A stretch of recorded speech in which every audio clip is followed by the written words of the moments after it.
Hello friend, मित्रांनो, आज या व्हिडिओमध्ये आपण रेल्वे एएलपी म्हणजे असिस्टंट लोको पायलट या एक्झाम विषयी माहिती बघणार आहे। पूर्ण माहिती आपण या व्हिडिओमध्ये बघणार आहे, त्यामुळे व्हिडिओ बेसिक पासून पहिल्यापासून लास्ट पर्यंत व्यवस्थित बघा। एएलपी बद्दल तुमचे डाऊट क्लिअर होऊन जातील। ठीक आहे, कालच आपण एक व्हिडिओ टाकलेला आहे की रेल्वेच्या कोणकोणत्या एक्झाम आहेत आणि त्या एक्झाम साठी लागणारे शिक्षण आणि वयोमर्यादा। ठीक आहे, जर तुम्ही नवीन असाल तर पहिल्यांदा तो व्हिडिओ बघा। रेल्वेचा अभ्यास करण्यासाठी नवीनच आला असेल किंवा रेल्वेमध्ये कोणकोणत्या एक्झाम असतात हे तुम्हाला जर माहित नसेल तर अगोदर तो व्हिडिओ बघा की ज्यामध्ये तुम्हाला रेल्वेमध्ये कोणकोणत्या एक्झाम असतात त्या दरवर्षी निघणार आहेत आता हे तर तुम्हाला माहित आहे। आणि त्यासाठी शिक्षण, पात्रता आणि वयोमर्यादा ह्या गोष्टी तुम्हाला त्याच्यातून कळून जाईल। म्हणजे तुम्हाला एक फिक्स समजेल की या रेल्वेच्या एक्झाम मधल्या मी कोणत्या एक्झाम देऊ शकतो। त्यामुळे तो व्हिडिओ नक्की बघा अगोदर। ठीक आहे, तशी मी डिस्क्रिप्शन मध्ये लिंक त्याची टाकलेलीच आहे, त्या लिंक वरून बघू शकता। तो व्हिडिओ बघितल्यानंतर मग तुम्हाला तिथे एकदा क्लिअर झालं की हा मी रेल्वेच्या या एक्झाम देऊ शकतो, मग त्यानंतर त्या एक्झाम विषयी डिटेल माहिती तुम्ही बघा। ठीक आहे, आता या व्हिडिओ मध्ये बघणार आहे आपण रेल्वेच्या एएलपी एक्झाम विषयी। ठीक आहे, एएलपी ही एकच पोस्ट असते या एक्झाम मध्ये, जी नोटिफिकेशन येते ती सेपरेट एएलपी साठी असते। एएलपीच्या पोस्ट असतात आणि त्या पोस्ट जवळपास 10,000 पासून ते 20, 25, 30 असं किती पुढे असू शकतात। ठीक आहे, म्हणजे 2000 बघा, 2024 ला जी ऍड आली होती ती जवळपास 20,000च्या आसपास होती, म्हणजे 19,000 समथिंग होती, मी अंदाजे सांगतोय। आणि आता ऍड आलेली 9,000 डॅश आहे, म्हणजे 10,000च्या आसपास। ठीक आहे, आणि महत्वाचं म्हणजे ही गोष्ट लक्षात घ्या, रेल्वेच्या अगोदर जागा 3-3, 4-4, 5-5 वर्ष निघत नव्हत्या। आता रेल्वेने सांगितलेलं आहे की जागा दरवर्षी काढणार आणि एक प्रूफ पण आहे की एएलपी ची वॅकन्सी 2024 मध्ये पण आली होती आणि आता 2025 मध्ये पण आलेली आहे। बरोबर, 2024 मध्ये पण आली होती आणि आता 2025 मध्ये पण आलेली आहे, जानेवारी फेब्रुवारी मध्येच या वर्षीच्या। आणि आता त्याची एक्झाम 3-4 महिन्यानंतर राहील। ठीक आहे, आता ही पोस्ट समजल्या, जागा किती असतात समजल्या। यामध्ये मुलांचा जे डाऊट होते ते आपण क्लिअर करणारच आहे पूर्ण, पण जरी काय डाऊट राहिला तर तुम्ही कमेंट मध्ये परत विचारा। बघा, शिक्षण काय लागतं यासाठी, ITI किंवा डिप्लोमा किंवा BE BTech। ठीक आहे, आता मग तुम्हाला प्रश्न असेल की sir ITI, diploma, BE BTech या तीन पैकी एक या तिन्ही पण, तर यापैकी कोणतंही एक असेल तरी तुम्ही एएलपी ची एक्झाम देऊ शकता। ठीक आहे, म्हणजे तुमचा ITI असेल तरी पण चालेल किंवा डिप्लोमा झाला असेल, आपला डिप्लोमा इंजिनिअरिंग मधला डिप्लोमा लक्षात घ्या, ठीक आहे, तरी चालेल, आणि BE BTech झाला असेल तरी चालेल। ठीक आहे, आता एखादा म्हणजे सर माझं MTech झालेलं आहे, MTech, पण MTech च्या अगोदर तू BE BTech केलंच असेल ना, BE BTech चालते म्हटल्यानंतर MTech पण चालणारच आहे। बरोबर, ME किंवा MTech चालणारच आहे, ME MTech हे पण चालणारच आहे मित्रांनो। बरोबर, तुमचा एक डाऊट मी पूर्ण दूर करणार आहे व्हिडिओ मधून। ठीक आहे, आता प्रश्न निर्माण होतो की मी इथं ITI चे 15 ट्रेड चालतात असं मागच्या व्हिडिओ मध्ये सांगितलं होतं, म्हणजे ITI चा कोणताही ट्रेड एएलपी ला चालत नाही, ठराविक ट्रेड आहेत, ते आहेत 15 ट्रेड। किती? 15 ट्रेड ITI चे। ते कोणते आहेत तर मी ते पण इथं लिहून दिलेले आहे, कारण मी सांगितलं ना काय या व्हिडिओ मधून तुम्हाला एएलपी च्या एक्झाम बद्दल काही डाऊट राहणार नाही। आणि यानंतर अजून एक व्हिडिओ आपण बनवणार आहे, त्यामध्ये एएलपी ची ड्युटी कशी असते, किती तास काम असतं, सुट्टी कधी असते, वीकली ऑफ कधी भेटतो। बरोबर, या सर्व गोष्टी आपण त्या व्हिडिओ मध्ये बनवणार आहे, कारण ह्या व्हिडिओ मध्ये घ्यायला व्हिडिओ खूप मोठी होईल। ठीक आहे, बघा ITI चे 15 ट्रेड जे आहेत, 15 ट्रेड कोणते आहेत? Armature and coil winder, electrician, electronics mechanic, machinist, mechanic diesel, mechanic motor vehicle, millwright maintenance, काय maintenance mechanic, mechanic radio and TV, refrigeration and air conditioning mechanic, turner, tractor mechanic, wireman, fitter, heat engine, instrument mechanic. आता इथे एक मुलांचा प्रश्न असतो मित्रांनो, बऱ्याच जणांचा वेल्डर टेर झालेला आहे, कारण वेल्डर वाले पण बरेच विद्यार्थी आहेत मित्रांनो वेल्डर, आणि वेल्डर चालतो का एएलपी ला बऱ्याच जणांचा मेसेज येतो. तर मित्रांनो सॉरी, वेल्डर ट्रेड एएलपी साठी चालत नाही. ठीक आहे, वेल्डर हा ट्रेड एएलपी साठी चालत नाही. ठीक आहे, हे लक्षात घ्या, कारण खूप जणांचे वेल्डर ट्रेड कसा फेमस ट्रेड आहे आयटीआय मधला, बरेच जण करतात. तर जे 10वी नंतर आयटीआय करणार असतील किंवा 12वी नंतर करणार असतील तर त्यांना एएलपी ची एक्झाम द्यायची असेल तर त्यांनी वेल्डर ट्रेड करू नका. या 15 पैकी कोणताही एक ट्रेड करा. आता इथं डिझेल मेकॅनिक म्हणजे मेकॅनिक डिझेल हा ट्रेड पण 1 वर्षाचा आहे बघा. त्यामुळे ज्याला पण एएलपी किंवा असं अभ्यास करायचा असेल त्यांनी 2 वर्षाचा आयटीआयचा ट्रेड करण्यापेक्षा असा एकाच वर्षाचा कोणता ट्रेड केला तर 1 वर्षात लगेच आयटीआय होऊन तुम्ही एएलपी ची तयारी करू शकता. बरोबर, आता 15 ट्रेड तुम्हाला माहित झालं. व्हिडिओ पॉज करा, हे सर्व ट्रेड लिहून घ्या. वेल्डर ट्रेड चालत नाही, मी क्लिअर कट सांगतो. ठीक आहे मित्रांनो, आता राहिलं डिप्लोमा आणि डिग्रीचे, बी डिग्री इंजिनिअरिंगचे. बरोबर, आता यामध्ये कोणत्या कोणत्या ब्रँच चालतात. बरोबर, जवळपास 10, 12, 15 ब्रँच आहेत टोटल. बरोबर, त्यातल्या कोणत्या ब्रँच चालतात हे पण बऱ्याच जणांचा मेसेज येतो एज्युकेशनच्या बाबतीत. तर एएलपी साठी ब्रँच चालतात बघा. पहिली मेकॅनिकल, दुसरी इलेक्ट्रिकल, ह्या 2 मेन ब्रँच आहेत. ठीक आहे, आणि मेकॅनिकलची सब ब्रँच असल्यागत ऑटोमोबाईल आहे, सब ब्रँच एक प्रकारे, त्यामुळे ऑटोमोबाईल चालते. आणि इलेक्ट्रिकलच्या सब ब्रँच सारखे इलेक्ट्रॉनिक बरोबर चालते. अजून एएनटीसी म्हणजे इलेक्ट्रॉनिक अँड टेलिकम्युनिकेशन, ह्या इलेक्ट्रिकलच्या संबंधित असल्यामुळे या चालतात. बरोबर, मेन तर कोणते आहे, एक मेकॅनिकल आणि इलेक्ट्रिकल. बरोबर, तर त्या व्यतिरिक्त या पण ब्रँच चालतात, ऑटोमोबाईल, इलेक्ट्रॉनिक अँड टेलिकम्युनिकेशन. आता इथं अजून एक ब्रँच असते काही मुलांची, इलेक्ट्रॉनिक अँड कम्युनिकेशन, म्हणजे टेलिकम्युनिकेशन नसतं, फक्त काय असतं ENC म्हणजे इलेक्ट्रॉनिक अँड कम्युनिकेशन. तर ती पण ब्रँच तुमची चालेल. ठीक आहे, या व्यतिरिक्त civil, computer engineering, civil engineering, information technology म्हणजे IT, या ब्रँच एएलपी साठी चालत नाही. मी क्लिअर कट सांगतो. ठीक आहे, डाऊट तुमचा काय राहणार नाही. आयटीआयचे ट्रेड 15 ट्रेड असतील तर तुम्ही एएलपीचा फॉर्म भरू शकता. आणि मित्रांनो मी सारखं सांगतो की रेल्वेच्या जागा आता दरवर्षी निघणार आहेत, आणि जे पण मनापासून अभ्यास करतील त्यांना सिलेक्शन 100% होते. फक्त कंटिन्युटी पाहिजे. जसं पोलीस भरती, सरळ सेवा, एमपीएससी, राज्यसेवा याचा कंटिन्युअली तुम्ही 3-3, 4-4, 5-5 वर्ष अभ्यास करता. रेल्वेचं फॉर्म सुटल्यानंतर 2 महिने कमी असताना तुम्हाला का जोर येतो, चला फॉर्म सुटले तर अभ्यास करू, किंवा चला 2 महिने एक्झाम आली आता अभ्यास करू रेल्वेचा, असं सिलेक्शन होईल का? ते दिवस आहेत का आता? जसं की 2015-16 PSI होत होतं तात्याच्या ठोक्यावरती. आता आपण तात्याच्या ठोका रिव्हिजन साठी वापरतो, त्यातला प्रश्न पडताच नक्कीच, प्रत्येकाकडे असतो, पण तो रिव्हिजन म्हणून वापरतो. फक्त त्याच्यावर सिलेक्शन होतं का आता? तसंच आहे की इथं पण तुम्हाला पूर्ण वेळ द्यावा लागणार आहे. प्रत्येक सब्जेक्ट साठी एक पुस्तक घ्यावं लागणार आहे आणि त्यानुसार अभ्यास करावा लागणार आहे. ठीक आहे, जसं की आपण एमपीएससी ला बघा प्रत्येक पुस्तक घेतो आणि रिव्हिजनच्या वेळी तात्याचा ठोका वापरतो. आता अजून पण आले असतील बाकीच्या पण मोठी मोठी बुक वगैरे, त्याबद्दल मला पण एवढं माहित नाही. ठीक आहे, बघा आता तुम्हाला पोस्ट समजलं. एएलपी म्हणजे काय असतं, असिस्टंट लोको पायलट, म्हणजे थोडक्यात ट्रेन चालवणं, ही गोष्ट लक्षात घ्या. बरेच जण मग खाली कमेंट करतील सर असिस्टंट लोको पायलटला कुठं ट्रेन चालवायला दिली जाते. बरोबर आहे मित्रांनो, पण इंजिन असतं, ही इंजिन आहे, इथे एक चेअर असते, इथे एक चेअर असते, इथं लोको पायलट बसलेला असतो, इथं असिस्टंट लोको पायलट बसलेला असतो. हे मी एक व्हिडिओ सेपरेट बनवून सांगणार नाही, पण थोडक्यात सांगतो. बरोबर, हा जो एएलपी आहे ना असिस्टंट लोको पायलट, तोच 4, 5, 6 वर्षानंतर इथे येतो मित्रांनो. कुठं? ह्या सीटवर येतो.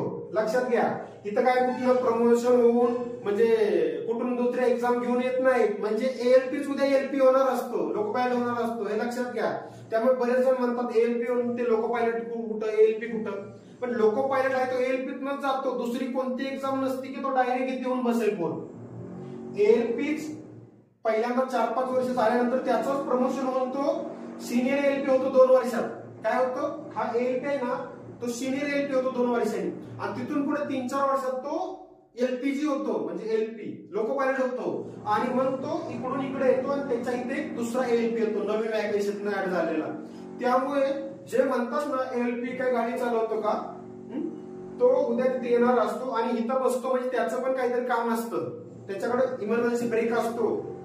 लोको पायलटला काय झालं तर तो ब्रेकिंग करू शकतो, हॉर्न असतो, तो गार्डची एक्सचेंज करतो. ह्या गोष्टी सर्व एलपी करत असतो आणि महत्वाचा तो इंजिन मध्ये असतो. ठीक आहे.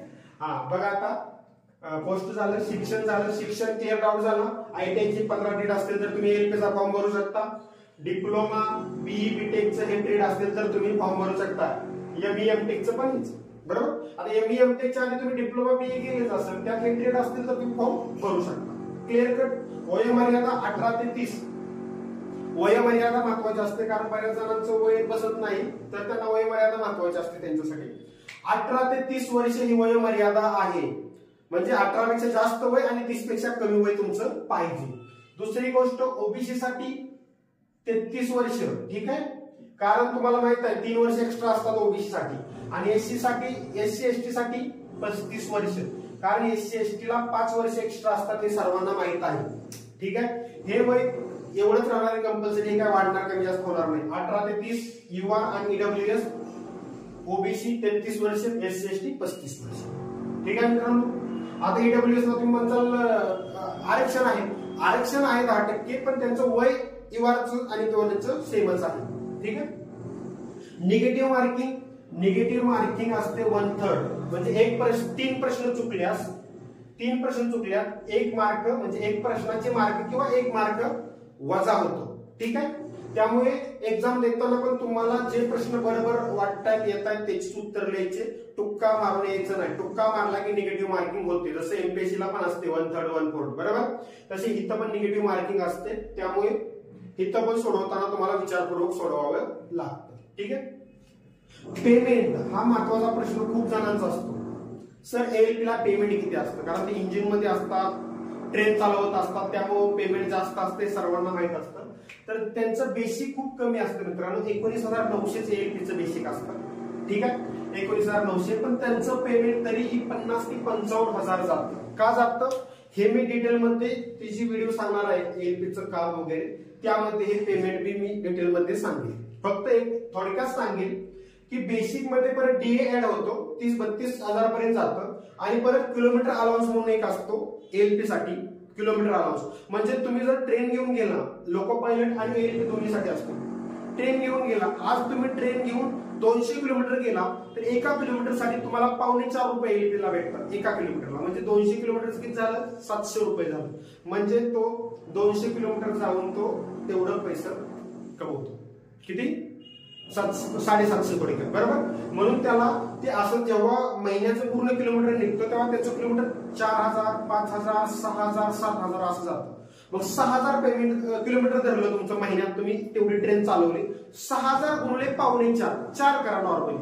6/24 म्हणजे 24,000 नसतं तुमचं किलोमीटरचे एक्स्ट्रा पैसे भेटतात. मग डीए धरून 30-32 आणि हे 24 किती झालं? 55,000 बरोबर. त्यातून कट 4-5 हजार होतात फक्त, जास्त होत नाही. ठीक आहे. बाकी मी डिटेल मध्ये तुम्हाला ते सांगेल. बरोबर. चष्मा एलपी ला चालत नाही. तुमचे डोळे 6x6 पाहिजे. हा मुद्दा मी इथं का घेतलेला आहे कारण की ज्यांना चष्मा आहे त्यांनी एलपीचा अभ्यास करू नये म्हणून. नाहीतर तुम्ही एलपीचा अभ्यास करायचा आणि पेपर द्यायचा सीबीटी सीबीटी नंतर काय की आपले डोळे 6x6 नाहीत, आपल्याला चष्मा लागलेला आहे 0.25-50 जे असेल ते. मला ते किती चष्म्याचं हे असतं मला काय माहित नाही. ठीक आहे. फक्त 6x6 डोळे पाहिजे तेवढं मला माहित आहे. तुम्ही डॉक्टरकडे जाऊन चेक करू शकता ज्याला शंका असेल ते. माझा डोळे 6x6 आहेत का डॉक्टर तो चेक करेल, तो तुम्हाला वाचाय वगैरे लावेल आणि सांगेल आहेत की नाही. असतील 6x6 नो प्रॉब्लेम. आणि दुसरं कलर ब्लाइंडनेस म्हणजे काय, तुम्हाला कलर ओळखता आले पाहिजेत वेगवेगळे. ठीक आहे. कारण काही काही कलर ब्लाइंडनेस असतो पुढचा कलर कोणता ओळखता येत नाही, काही काहीच्या डोळ्याला असतो तो. ठीक आहे. तो नसायला पाहिजे. बाकी जे मेडिकल आहे ते सिंपल आणि नॉर्मल आहे. बाकी मेडिकलचं नॉर्मली सगळे पास होऊन जातात. पण या 2 गोष्टी तुम्हाला पाहिजेत व्यवस्थित. ठीक आहे. दुसरं एक डाऊट मुलांचा विचारतात मुलं की सर एलपी साठी आयटीआय केलेला आहे पण अप्रेंटिस पण लागते का? तर एलपी साठी अप्रेंटिस लागत नाही. अप्रेंटिस तर ग्रुप डी साठी लागते. ग्रुप डी मध्ये आयटीआय प्लस अप्रेंटिस झालेली असेल रेल्वेमध्ये अप्रेंटिस, तर तुम्हाला 20% जागा सेपरेट असतात ग्रुप डी मध्ये फक्त अप्रेंटिसच्या मुलांसाठी, आणि त्याचं मेरिट पण खूप कमी लागतात आणि खूप मुलं सिलेक्ट होतात. ठीक आहे, त्यामुळे एएलपी साठी अप्रेंटिस लागत नाही, हे लक्षात घ्या. अप्रेंटिस ही काही घेणं देणं नाही एएलपी ला. एएलपी ला काय लागतं? ITI, diploma, BE, BTech. ठीक आहे, आयटीआय चे 15 ट्रेड पाहिजेत, यातला कोणता जरी ट्रेड असेल तर चालेल, या व्यतिरिक्त कोणताही ट्रेड चालणार नाही. बीई, बीटेक, डिप्लोमाचं हे 5 ब्रँच, हे 6वी परत हे चालतील, बाकी सिव्हिल, कम्प्युटर, आयटी चालणार नाही. ठीक आहे, आता इथपर्यंत काय डाऊट तुम्हाला? वेल्डर ट्रेड चालत नाही. ठीक आहे, आता आपण बघू मेन एक्झाम पॅटर्न. हे तर आपण बेसिक घेतलं. मग आता हे बेसिक तुम्हाला समजलं, तुम्हाला कळालं आपण बसतोय का नाही येतं. आता मग हे एक्झाम पॅटर्न काय, एक्झाम कशा पद्धतीने असतात ते आपण आता. मित्रांनो, आपला अजून एक डाऊट सांगायचा राहिला. आयटीआय किंवा डिप्लोमा किंवा बीई जे आहे ते पूर्णच पाहिजे का, हा पण प्रश्न बऱ्याच जणांचा असतो. मी लास्ट इयरला आहे, मग मी अपेअर होईल का, मी आयटीआयच्या सेकंड इयरला आहे किंवा बीईच्या लास्ट इयरला आहे, असं मुलांचे मेसेज येतात. तर तुमचा तो आयटीआय किंवा डिप्लोमा किंवा इंजिनिअरिंग, बीई, बीटेक जे पण असेल ते पूर्णच पाहिजे. हा, तुमचा जर डिप्लोमा झाला असेल आणि तुम्ही बीई करत असाल तर तुम्ही डिप्लोमावरती फॉर्म भरू शकता, बरोबर, काय प्रॉब्लेम नाही. जे डिप्लोमावरती बीई करत असेल तर तुम्ही फॉर्म भरू शकता. पण 12वी नंतर बीई करत असाल आणि बीईच्या लास्ट इयरला आहे मी, 4th इयरला, तर मी फॉर्म भरू शकतो का, तर तुम्ही भरू शकत नाही. म्हणजे इलिजिबल नाहीये. फॉर्म भरायला काय तुम्ही खोटं काय बी टाकून भरू शकता, पण इलिजिबल नाही. तुमचा एज्युकेशन जे पण दिलेलं आहे ते पूर्णच पाहिजे. ठीक आहे मित्रांनो, हा डाऊट पण क्लिअर झाला तुमचा आता. ठीक आहे, बघा आता या स्लाइड मध्ये बघू आपण एक्झाम पॅटर्न. ठीक आहे, कारण हे तर महत्वाचं आहे आता की तुम्ही एएलपी कसं होऊ शकता हे सर्व या स्लाइड मध्ये आहे. ठीक आहे, या स्लाइडचा एक स्क्रीनशॉट पण काढून घ्या तुमच्याकडे असावा म्हणून. ठीक आहे, आणि हे झाल्यानंतर जरी तुम्हाला काही डाऊट असेल तर कमेंट मध्ये खाली विचारा किंवा या व्हॉट्सअप नंबरवर मेसेज करून विचारू शकता. 85 50 93 52 65 या व्हॉट्सअप नंबरवर रेल्वे विषयी, रेल्वेच्या एक्झाम विषयी किंवा रेल्वे विषयी काही जरी डाऊट असेल तर या नंबरवर मेसेज करून विचारू शकता. किंवा रेल्वे एक्झामचे आपले व्हॉट्सअप ग्रुप पण आहेत मित्रांनो, त्या व्हॉट्सअप ग्रुपमध्ये जरी ऍड व्हायचं असेल तर या व्हॉट्सअप नंबरवर मेसेज करा. व्हॉट्सअप ग्रुपमध्ये ऍड केलं जाईल, त्यामध्ये रेल्वे विषयी सर्व एक्झाम विषयी माहिती, सिलेबस, पीडीएफ जे पण आहे ते त्या ग्रुपवरती पुरवलं जातं व्हॉट्सअप ग्रुप. ठीक आहे मित्रांनो, बघा आता आपण बघू एक्झाम पॅटर्न. हे महत्वाचं आहे. एक्झाम पॅटर्नचा 4 स्टेज आहेत एक्झामच्या यामध्ये. ठीक आहे, कोणत्या स्टेज आहेत? 4.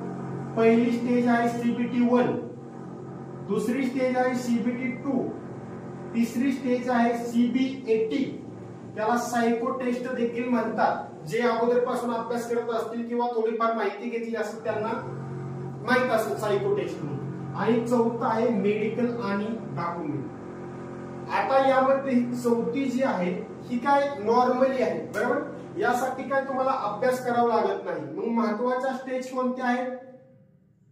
ह्या 2 आणि ही 1, बरोबर, या 3 स्टेज. ठीक आहे, डॉक्युमेंट आणि मेडिकल स्टेज का घेतली तर यासाठी पण तुम्हाला जावं लागतं आणि त्या ठिकाणी तुम्हाला डोळे तुमचे 6x6 आहेत का, डॉक्युमेंट क्लिअर आहेत का, कलर ब्लाइंडनेस नाही ना, पायामध्ये तुम्हाला ते सपाट पाय असतात काहींच, एका दुसऱ्याचा सपाट, तो पाय पण तिथं चालत नाही सपाट असलेला. ठीक आहे, मधून हीच पाहिजे थोडीशी कर्व, बरोबर, ते आहे का, ह्या पण गोष्टी मेडिकल मध्ये चेक होतात. म्हणून मी याला चौथी स्टेज म्हणून इथं लिहिलेलं आहे. बाकी यासाठी तुम्हाला अभ्यास करायचं काही गरज नाही. ठीक आहे, 3 स्टेज आहेत.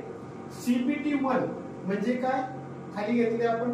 सीबीटी 1 म्हणजे काय, कम्प्युटर बेस्ड टेस्ट. महत्वाचं म्हणजे रेल्वेच्या सर्व एक्झाम, मी एएलपी ची गोष्ट करत नाही, सर्व ALP, technician, group D, NTPC, JE, paramedical, isolated category, RPF झाले 8 एक्झाम. एवढ्याच एक्झाम आहेत रेल्वेत, मी कालच्याच व्हिडिओमध्ये सांगितलं. या सर्व एक्झामची जी एक्झाम आहे ती कम्प्युटरवरच होते, ऑनलाईन पद्धतीने. कोणतेही थेरी, कुठेतरी एमसीक्यू पेज वरती असे एक्झाम होत नाही किंवा थेरॉटिकल असे एक एक्झाम नाही, लक्षात घ्या. सर्व एक्झाम कम्प्युटरवरच होतात आपल्या. ठीक आहे, रेल्वेचे.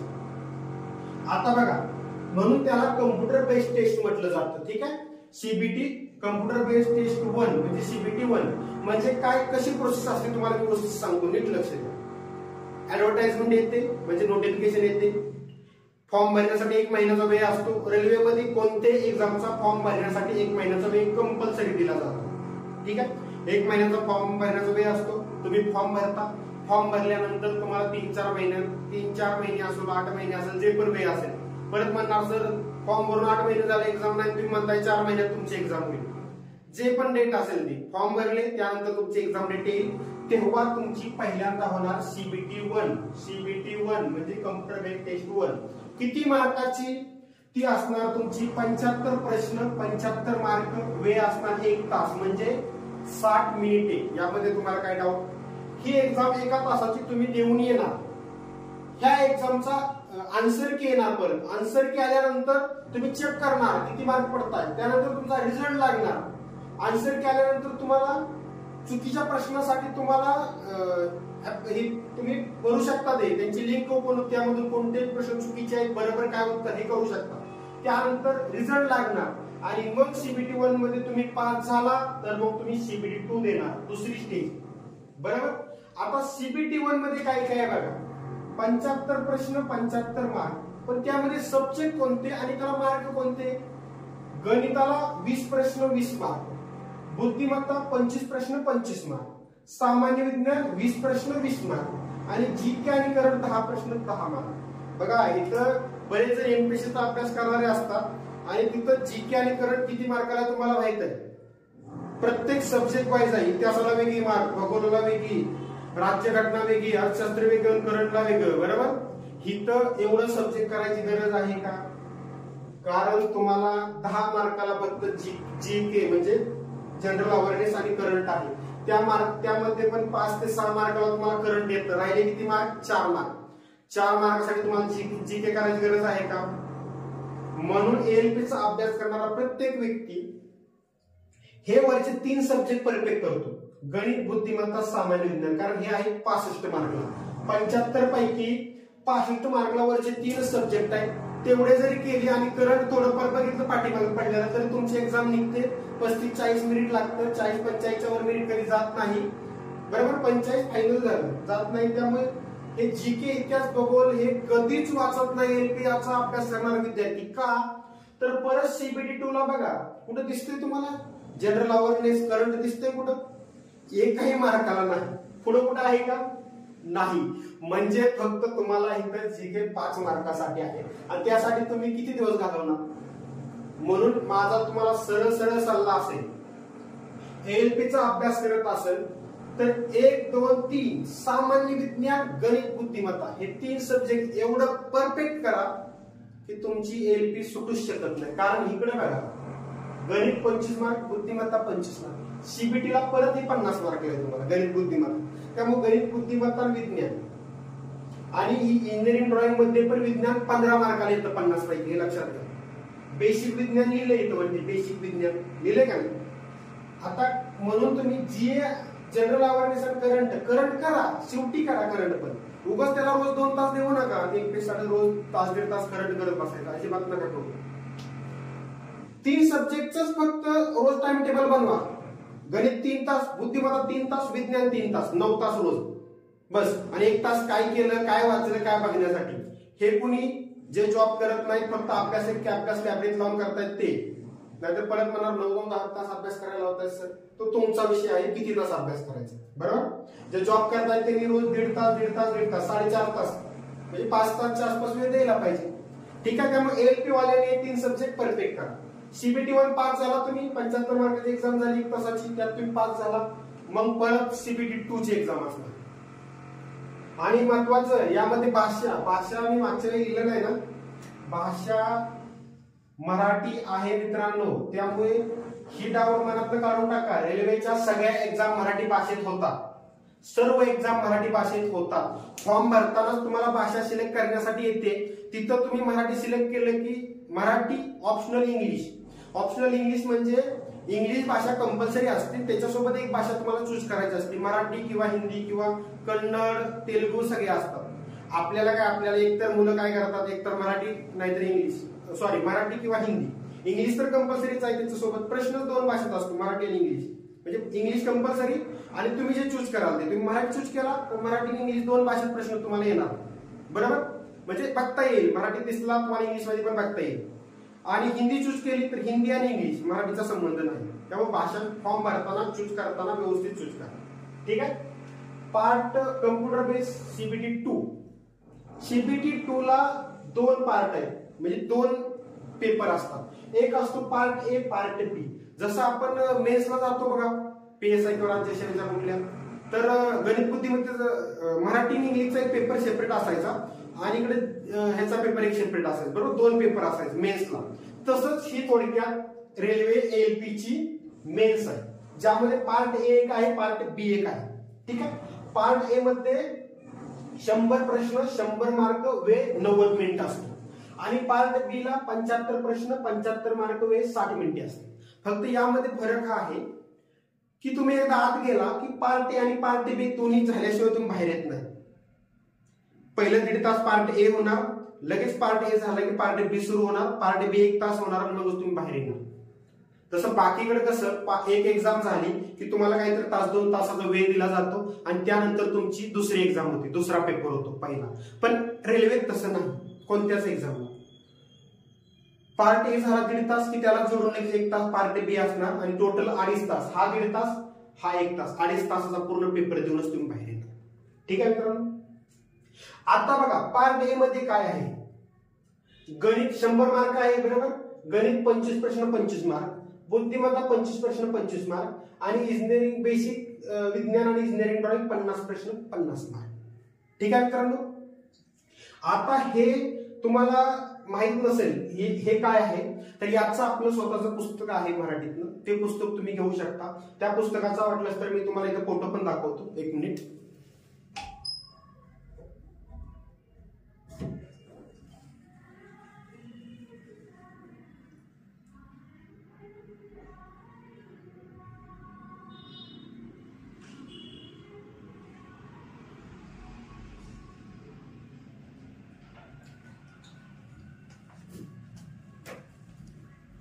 बघा मित्रांनो, हे पुस्तक आहे सामान्य विज्ञान आणि engineering drawing special ALP CBT 2.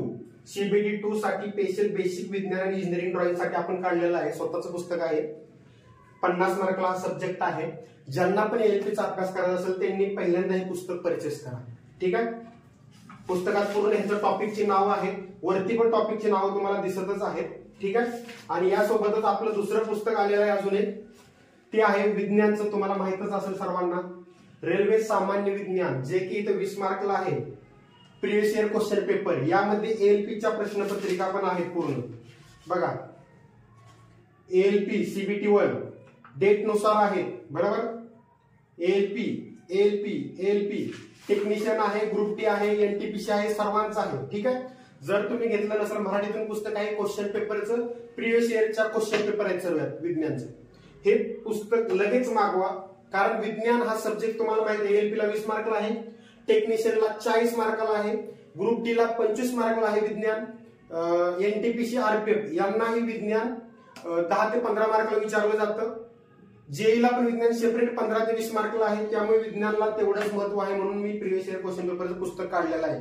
आणि महत्वाचं म्हणजे यामध्ये प्रत्येकाचं विश्लेषण आहे मित्रांनो, का स्पष्टीकरणासहित, प्रत्येक प्रश्न स्पष्टीकरणासहित तुम्हाला उत्तरे दिलेली आहेत. फक्त प्रश्नच नाही तर त्याची उत्तरे पण आहेत. त्यामुळे हे पण पुस्तक तुम्ही घेऊ शकता आणि हे तर सीबीटी 2 साठी नक्कीच घ्या, ठीक आहे मित्रांनो. आता बघा, हे झालं तुमचं 50 मार्कला आहे, 25-25 100 मार्क झालं पार्ट ए. आणि पार्ट बी असतं 75 मार्क. आता सर तुम्ही म्हणताल की पार्ट बीचं तर तुम्ही असं सांगितलं नाही काय असतं, तर पार्ट बी मध्ये असतो ट्रेड सिलेबस. ट्रेड म्हणजे तुम्ही आयटीआय मधून कोणता ट्रेड केलेला आहे, तुम्ही डिप्लोमा डिग्री मधून कोणता मेकॅनिकल इलेक्ट्रिकल, ते ट्रेडचे 75 मार्काचा तुमचा पेपर असतो. तो त्या ट्रेडवरती प्रश्न असतात ते 75 मार्काचे. याची मी सेपरेट व्हिडिओ बनवेल की यामध्ये काय सिलेबस असतो काय ते, ठीक आहे. त्यामुळे ते ट्रेडचा तुम्ही सेपरेट, आणि ट्रेडचं कसं आहे मित्रांनो, याचे मार्क तुम्हाला मेरिट मध्ये काउंट होत नाही, ह्याच्यावर तुमचं मेरिट लागते 100 मार्कावर, ठीक आहे. हे फक्त पासिंग साठी, सीबीटी 2 ला जाण्यासाठी सीबीटी 1, पण सीबीटी 2 वर तुमचा रिझल्ट लागतो. जसं राज्यसेवेत त्याच्यात तुमचं मेरिट लागतं मेन्सवर, बरोबर. मेन्सवर तुमचं मेरिट लागतं आणि समजा PSI धरलं तर मेन्स आणि परत तुमची फिजिकलची किंवा इंटरव्ह्यूची मार्क, बरोबर. तसा टाईप मध्ये ही मेन्स आहे आपली, ही CBT पार्ट ए, आणि त्यामध्ये परत ऍड होतात सायकोटेकची 30% मार्क. किती? 30%. म्हणजे याची 70% आणि याची 30% मिळून फायनल मेरिट लागतं. किती? बघा, फायनल मेरिट, फायनल सिलेक्शन कसं 70% प्लस 30%. ही कुठली? CBT 2 पार्ट ए ची, ठीक आहे. आणि ही सायको टेस्ट म्हणजे काय? CBAT म्हणजे ही, बरोबर.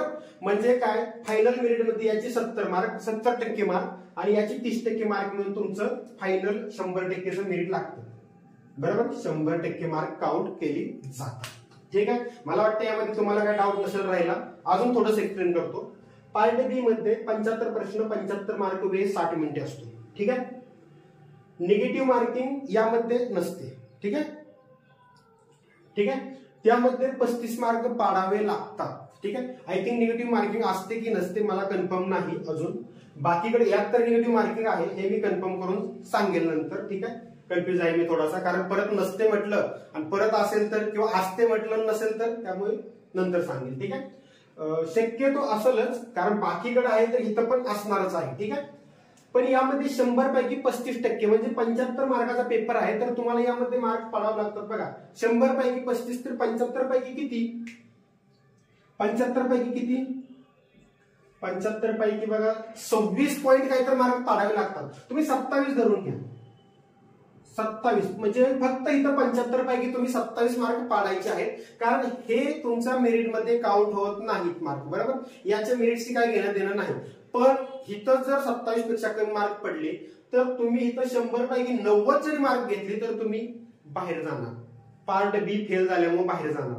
त्यामुळे याला एवढं पण सोपं समजू नका. पण इथं आपल्याला मेरिट पण बनवायचं नाही, पासिंग पाहिजे. 75 पैकी 40, 42, 35 मार्क पडतील असं अभ्यास करून आपलं हे काढून घ्यायचं आणि इथं फोकस करायचा, ठीक आहे. त्यानंतर तिसरी स्टेज आहे CBAT, मी म्हटलं सायको टेस्ट. याच्यामध्ये 17 टेस्ट असतात टोटल, 17. त्यापैकी 5 टेस्ट विचारतात एक्झामला कोणत्या पण, ठीक आहे.